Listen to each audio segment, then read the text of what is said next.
Islamic nations group calls urgent, extraordinary, meet on Israel-Gaza. A top grouping of Islamic nations has called an urgent extraordinary meeting in Saudi Arabia to discuss the Israel-Gaza war.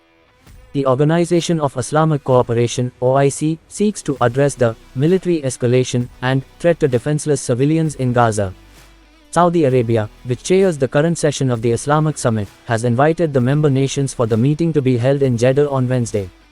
At the invitation of the Kingdom of Saudi Arabia, the organization's executive committee is convening an urgent open-ended extraordinary meeting at the ministerial level to address the escalating military situation in Gaza and its environs as well as the deteriorating conditions that endanger the lives of civilians and the overall security and stability of the region, the OIC said in a statement.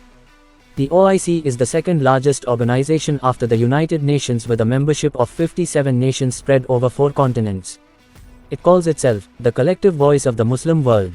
The OIC's urgent meeting call comes on a day Saudi Arabia suspended talks on potentially normalizing ties with Israel.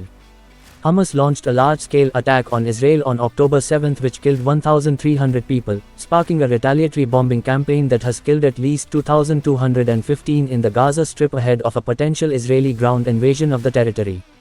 Saudi Arabia has decided to pause discussion on possible normalization and has informed US officials, a source familiar with the discussions told news agency AFP.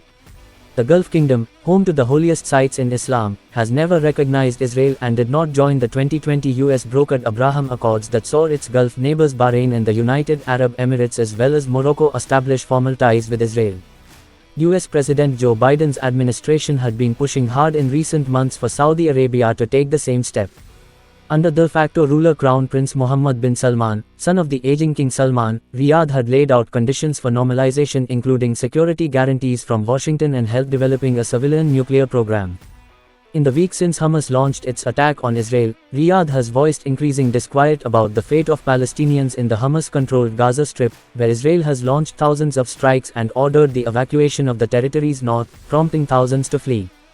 On Friday, Saudi Arabia denounced the displacement of Palestinians within Gaza and attacks on defenseless civilians, its strongest language criticizing Israel since the war broke out.